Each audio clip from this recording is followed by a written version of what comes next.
안녕하세요. 생각앤드 생각 대표 김지영입니다. 다들 시험 잘 보셨나요? 오늘은 한 학교 사례를 들어서 시험을 보고 나서 그 이후에 우리가 어떤 공부, 학습에 대한 전략을 갖고 어떤 식으로 학습 계획을 세우고 해나가야 되는가, 그 부분에 대해서 간단히 살펴보도록 하겠습니다. 자, 모 고등학교 국어 시험이에요. 그럼 어떻게 되겠어요? 시험을 보고 나면 시험 못 볼 수도 있죠. 잘 볼 수도 있고. 끝인가요? 아니요.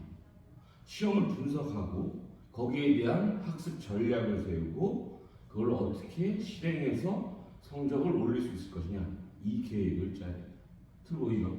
시험을 분석하고 학습 전략을 짜고 실행 계획을 짜는 겁니다. 당연한 얘기죠. 자, 그래서 예를 들어보자고요. 국어 시험이었어요. 모 고등학교에서.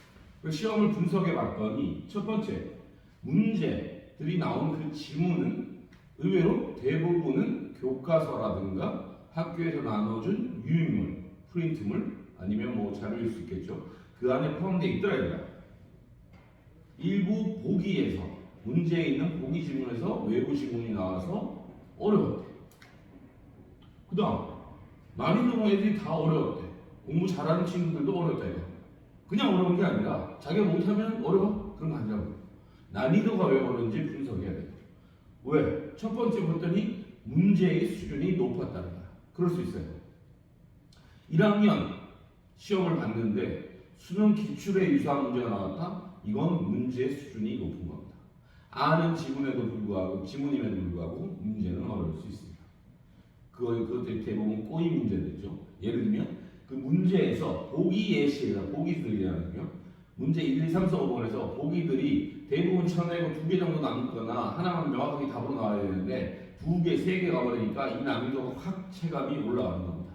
그래서 보기 예시가 헷갈린다는 거고, 보기의 지문 자체가 아까 이제 뭐 외부 지문일 수도 있고 아니면 그 말 자체가 어렵기 때문에 다소 어렵게 느껴진다는 거예요. 자, 그리고 시험을 분석하는 게 아니라 시험을 출제자로 분석해야 돼요. 학교 선생님들이 자존심이 세대, 자신들은 외부에서 어디에서나 나올 법한 문제, 아니면 예를 들면 수학 같은 거에 수학의 문제풀이 앱에서 해결 안 되는 문제들을 주로 내겠다라고 공언을 하시는 분들도 있다고 그래요. 그래서 학교 선생님들은 이 학교는 난이도를 높게 냈대. 그래서 유사한 문제는 내지 않겠다는 거죠. 그럼 우리 여기 대응을 해야 되는 거예요. 시험 분석이 끝났어, 그죠?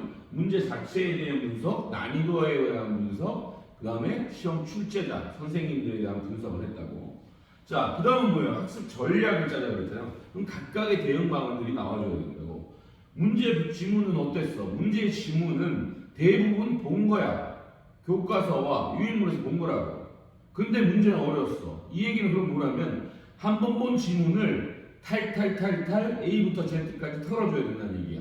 지문도 여러 번 읽어 놔야 되지만 그 지문에 관한 유사 문제들을 찾고 또 찾아서 그 지문을 이용한 어려운 문제들을 풀어놔야 이것에 익숙해진다는 얘기입니다.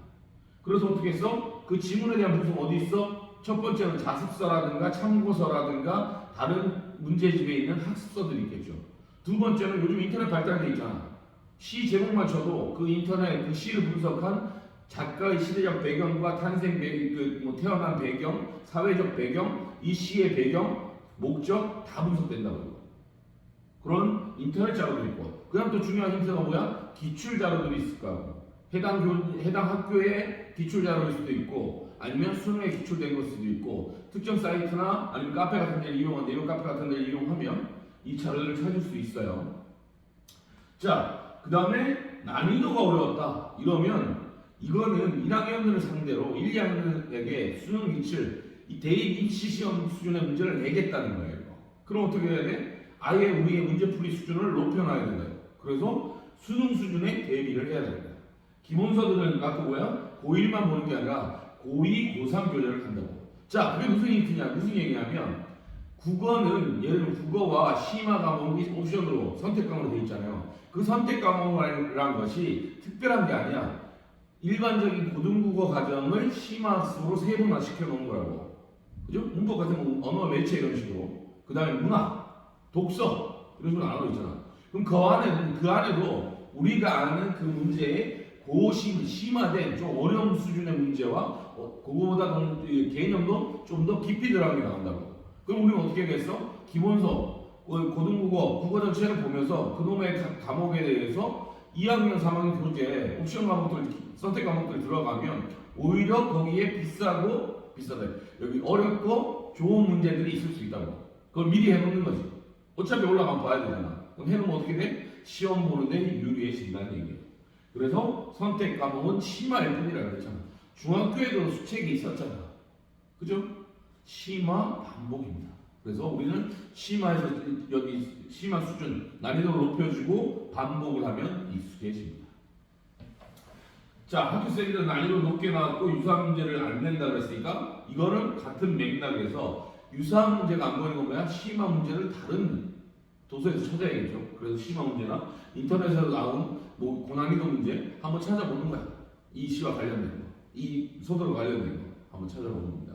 자, 학습 전략 상에서 실제로 이미 얘기한 거에서 내가 해야 될 거, 투두 리스트, 우리가 해야 될 거에 실행 계획들은 나와줬다고. 실행할 것들은 나와줬다고. 뭐가 나왔어요? 한 번으로 질문을 탈탈 털려보는 거야. 제가 늘 얘기하는 요약 노트 만들어. 그죠? 요약 노트 만들어서 그놈을 내버려두는 게 아니라 끊임없이 재활용하고 신버전으로 업데이트하는 거야. 왜냐? 한 번 본 지문을 탈탈 터니까 두 번, 세 번 보면 우리가 또다시 놓쳤던 부분을 주목할 수 있다고. 그걸 요약 노트에 기재하는 거야. 요약 노트에 써놓으면 나중 되는 그 친구가 우리의 보물 노트가 되는 거죠. 얘는 또 어디에 연결해야 돼? 어려운 문제들이잖아. 요약 노트만 갖고는 문제 풀이가 안 돼요. 개념만 알고 있는 거잖아. 이 어려운 문제 풀면서 본인들이 다 맞췄겠냐고. 그 틀린 문제들을 모아주는 겁니다. 오답 노트로 하는 겁니다. 오답 노트 시중에 파는 거예요. 뭐. 이런 식으로 오답 노트고 찾아보면 있다고 인터넷 검색해봐. 오늘 워치자를 찾기 좋게 도전 양식들도 있을 거야. 이거 사서 만들어 보는 거죠. 자, 수능 수준에 대비를 하려면 예를 들면 서점에 가면 여러 교재들이 있겠죠. 그 교재와 비교하면서 아니면 퀵으로 보는 거야. 빠르게. 그 다음에 한번 그 해당 지문을 찾아보는 거야. 그 다음에 학교별 교과서가 다르니 지문이 다 다르다고. 그럼 통합 교과로 하거나 학교별로 나오는 그 지문, 예를 들면 우리 학교 A 학교에 있는 지문이 보기 예를 들면 시각, 김종의 본범위 다른 학교 교재로 쓰였을 가능성이 있다고. 그럼 그놈을 찾아서 그 학교에 있는 자습서도 보고 아니면 통합 교과서가 있다고. 통합 여기 자습서가 있다, 참고서가 있다. 그런데 찾아보면 돼요. 아니면 문학 2학년, 3학년 되는 선택 과목에 그 이야기 소설이 있다고. 그럼 그걸 찾아서 풀이해 주면 됩니다. 더더구나 인터넷에도 문제 있어요. 요즘 인강 많이 괜찮아요. 아니면 인터넷상에 공개된 문제들도 꽤 있다고. 정보는 찾는 겁니다. 그렇죠? 마지막으로 세 번째로 해야 될 건 학습 계획입니다. 예전에 한번 말했지만 이러이러한 분석과 전략을 통해 실행해야 할 것들이 정해지면 실행하자는 거야. 실행하기 위해서 뭐가 있어? 학습 계획표, 실행 계획이 없다고. 실행 계획은 어떻게 해야 돼? 학교 진도를 일찍 작성하지만 예전에 얘기했죠. 모든 일은 중요한 것도 있고 시급, 급한 것도 있어요. 그러면 어떤 순서로 일해요? 우선순위. 우선순위가 어떻게 나와요? 중요한 거는 중요한 대로 순서 1, 2, 3, 4를 매겨보는 거예요. 그 다음에 우선해야 되는 거, 시급도. 급한 것들은 1, 2, 3, 4 매겨보는 거예요. 중요하면서 급하지 않은 것들이 있는데 얘는 하긴 해야 돼. 중요하면서 급한 거 얘는 무조건 해야 돼. 중요하지 않은데 급한 거 얘는 빨리 천장을 버려야 돼. 그 다음에 중요하지도 않고 시급하지 않은 거는 버려도 돼. 이런 식으로 할 것만 추려서 우선순위를 매겨서 가장 급한 것부터 가장 중요하고 시급한 것부터 빨리빨리 쳐내면 우리가 하루에 하고자 하는 일들을 반드시 이룰 수 있습니다. 그 다음에 계획은 길게는 러프하게, 단기 계획은 짧고 세밀하게, 디테일하게 잡아주면 그것이 우리가 하루하루 살아가는 목표가 될 수도 있고 오늘의 할 일이 되면서 구체적인 삶을 살 수 있게 됩니다. 그래서 이런 학습에 관련된 학습 계획표는 학교 진행에서 예측하고 빠르게 진도를 나가고 반복을 여러 번 해주면 좀 더 유리하게, 좀 더 지난 시험보다 낫게 맞을 수 있겠죠. 이러한 것은 여러분이 어떻게 해야 될 것인가 나왔잖아요. 곰곰이 생각해 보는다. 곰곰이처럼 생각처럼 생각해보자. 좋은 얘기죠? 이렇게 잘 하셨으면 좋겠고, 당신은 존재만으로도 아름답다. 저희 생각의 생각을 시청해 주셔서 감사합니다.